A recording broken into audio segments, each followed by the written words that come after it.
l'entame de mes propos. En fait, véritablement, l'enjeu se trouve à ce niveau. Mais vous oubliez, en fait, ce que vous dites, il l'a dit tout à l'heure, c'est pas tout le monde qui est contre ce qui est en train de se passer. Souvent, il y a un prolongement que nous sentons à travers l'exercice d'un pouvoir. Mais si nous faisons le parallélisme avec ce qui se fait au niveau des organes de presse, au niveau des universités, il ne faudrait pas que les gens aussi puissent s'émouvoir de ce qui est en train de se passer. Épargnons un peu ce qui se passe au niveau de la gestion étatique. Moi, je suis à l'université, mais c'est là où peut-être est censé former peut-être la crème de la société. Mais allez-y voir. Vous vous rendez compte d'un certain nombre de pratiques à la limite indescriptibles. On a comme l'impression que les gens reproduisent le même modèle socioculturel qui a fini de les socialiser et de les formater pour le devenir de leur existence. Et aujourd'hui, il faudrait comprendre que Macky Sall, le Premier ministre, ou bien enfin plutôt le secrétaire de la présidence, les présidents des différentes institutions, sont des Sénégalais à part entière et qui ont été socialisés, c'est-à-dire qui ont été formatés à entrer dans la vie ultérieure par rapport à un modèle. Donc c'est très difficile. Vous avez parlé d'Emmanuel Macron, mais qui a sa trajectoire qui lui est propre, qui a sa culture qui lui est propre. Mais aujourd'hui au Sénégal, force est de constater aussi, il l'a dit, l'enjeu c'est pas simplement de critiquer pour critiquer, mais nous autres, proches des présidents, frères, sœurs, épouses, mais quelle est notre contribution par rapport à sa gestion, si vous voulez, sobre et vertueuse? Quelle est la contribution de l'épouse du journaliste par rapport au déroulement excellent de son métier?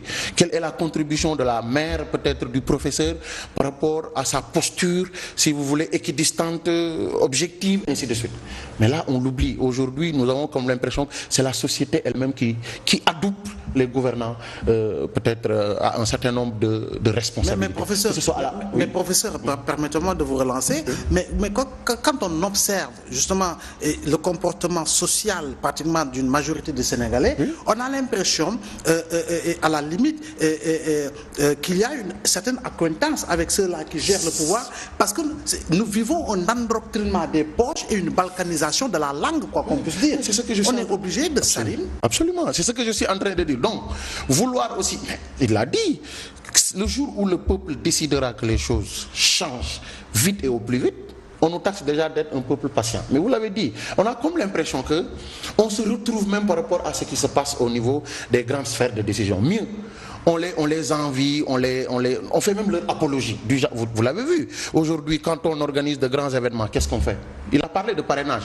Les mêmes modèles se reproduisent dans le temps. Aujourd'hui, dans les temps exactement modernes où nous évoluons, on voit toujours que on a envie d'appeler un ministre, un député, un directeur de société pour qu'ils viennent soutenir financièrement, au vu et au su de tout le monde. Mais aux grandes dames de la...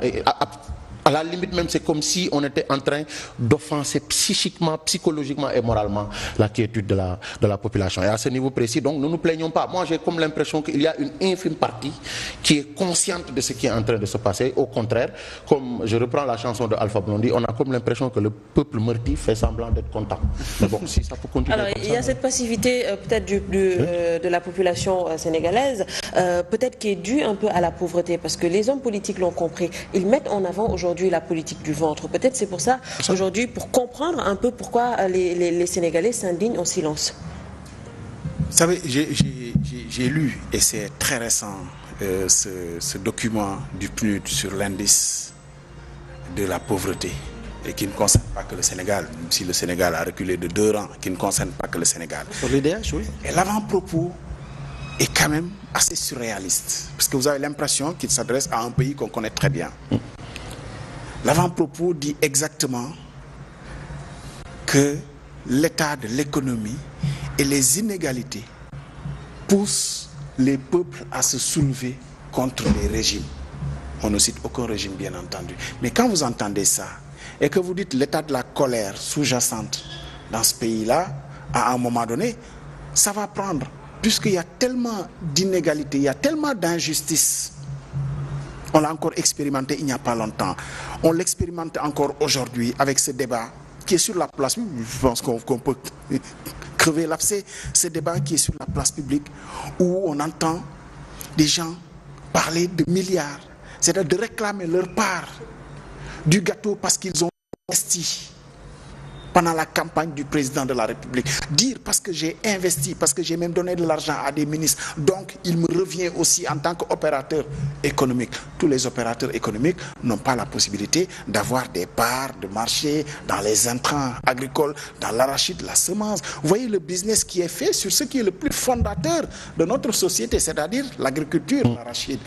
Vous vous rendez compte de ce qu'on dit aux paysans qui a fait sa campagne, à qui on dit bon, maintenant l'arachide, tu vas vendre l'arachide à 210 francs. Ils se sont soulevés parce qu'ils disent mais 210 c'est trop peu, on arrive déjà à le vendre à 205. Donc on aurait compris que l'État nous aide à vendre beaucoup plus cher pour pouvoir au moins rentabiliser. Parce que nous avons sué à grosses gouttes sous le soleil pendant 3 mois d'hivernage. Et après l'hivernage aussi, nous on continue à préparer les champs.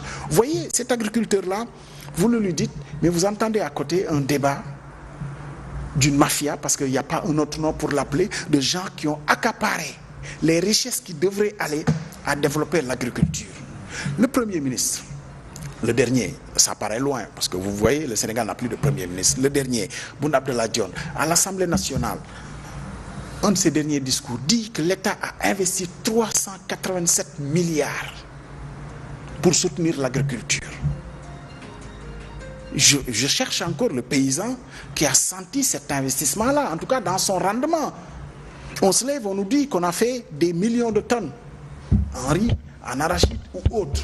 Mais est-ce que le paysan, il se retrouve réellement? La campagne arachidière a été lancée il y a quelques jours, à peine 10 jours. On est très en deçà des rendements de collecte pour la principale huilerie, notamment la Sonacos. Et pourtant, on peut le dire, pour l'avoir suivi, ça doit être l'une des campagnes arachidières les mieux préparées. C'est-à-dire qu'on a de mémoire quand même, on va remonter à très loin pour une campagne arachidière où la principale huilerie dit « j'ai déjà rassemblé l'argent pour payer pour qu'il n'y ait pas de bons ». Ça devait être l'une des campagnes les mieux préparées, mais finalement, ça part quand même comme la campagne la plus catastrophique. Déjà 10 jours et on est au 10e de ce qu'on avait collecté l'année passée et les années précédentes sur les points de collecte.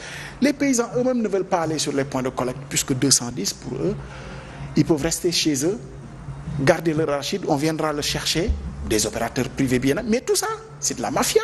Parce que ces opérateurs-là ne consomment pas cet arachide, eux aussi spéculent là-dessus pour le revendre. L'État n'a pas organisé cette filière. Il y a les privés stockeurs qui, eux, sont agréés pour vendre le trop-plein d'arachide que les huileries ne peuvent pas absorber, puisque le Sénégal produit beaucoup d'arachide. On a convenu depuis lors qu'il faut un quota pour les privés stockeurs pour exporter une fois que les huileries ont atteint leur capacité d'absorption. Mais j'ai l'impression qu'on a envie de tout exporter aujourd'hui parce que c'est plus rentable finalement. Et on va se retrouver avec tous les milliards qu'on a investis. La principale huilerie ne va pas avoir de stock. Je pense que c'est la Sonacos qui va pleurer. Ce ne sont pas les paysans. Parce qu'ils réussiront à vendre, je pense bien. Ils réussiront à rester chez eux et que les spéculateurs viendront les chercher, comme c'est le cas aujourd'hui. Mais imaginez la Sonacos qui n'a pas assez de graines pour faire de l'huile. Ça va fermer et puis on va mettre peut-être quelques milliers de personnes sur le carreau aussi.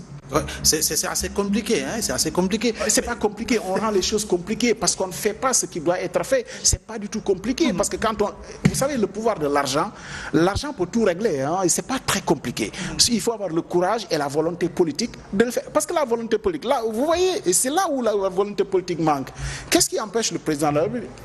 J'allais utiliser un langage trivial de dire à quelqu'un qui lui dit donne-moi ma part quand même du gâteau parce que j'étais avec toi, j'ai investi. Qu'est-ce qui empêche le président de lui dire mais ça ne marche pas comme ça. On est dans un État structuré, organisé.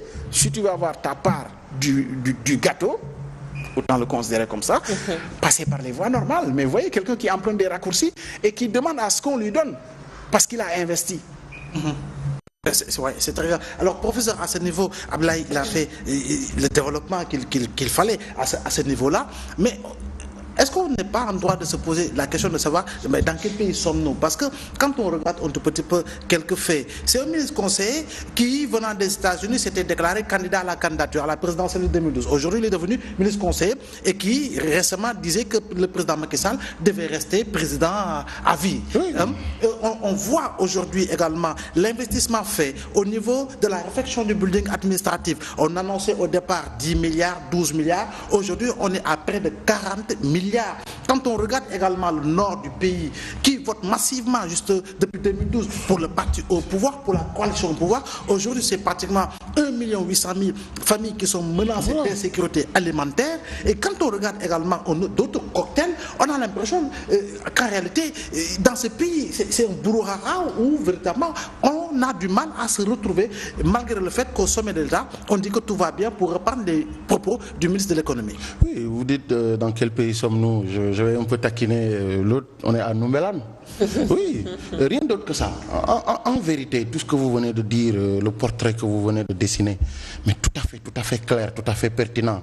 Mais en matière de bonne gouvernance, on parle de reddition des comptes. Mais en vérité, qui doit être le premier à demander les comptes, sinon le peuple?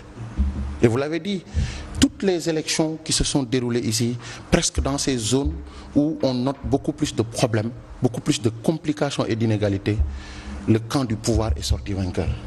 Que voulez-vous? Or, les élections constituent les seuls truchements par excellence où on peut sanctionner la gouvernance bonne ou mauvaise d'un régime.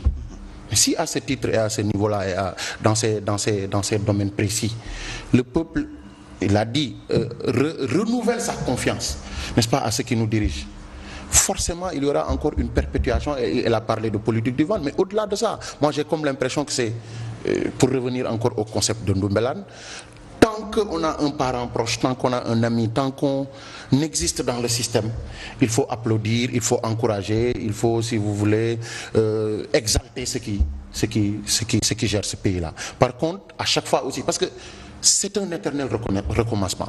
Si on parle aussi de l'opposition, mais toutes ces voix qu'on entend se soulever ces derniers temps-là, mais ils ont eu à avoir la responsabilité de pouvoir changer les choses. Est-ce qu'ils l'ont fait? Non. Pendant 12 ans, on a donné les rênes de notre pays à des gens envers qui on avait une confiance aveuglée. C'est vrai, certains ont fait ce qu'ils ont pu, mais on a comme l'impression que c'est des redites, c'est des répétitions, parce que ce qu'on est en train de voir aujourd'hui, c'est la même chose qui se passait sous le régime de Diouf, c'est outre mesure la même chose aussi qu'on a vu chez Wade et ce qu'on est en train de voir. Maintenant, vous l'avez dit, peut-être ce sur quoi il faut miser, c'est le sursaut du peuple, en étant bien conscientisés et responsables, afin qu'un jour, à travers des joutes, qu'ils arrivent à mettre et à démettre les hommes qu'il faut à la place qu'il faut. Parce que démettre, c'est quoi? C'est que quand il s'agit de s'arrêter, pourquoi fondamentalement il faudrait donner à un président de la République un premier mandat, un second mandat? Pourquoi? Je ne parle même pas du troisième ou de l'éventuel troisième. Quand on se rend compte que ça ne va pas, vous l'avez dit, au nord, mais il faisait des raz-de-marée, c'est des 99%. Aujourd'hui, les gens meurent de faim. Donc, qui est mieux placé que le peuple lui-même pour pouvoir changer les choses, comme on dit en Wolof, mais on a comme l'impression que, mais on se contente de notre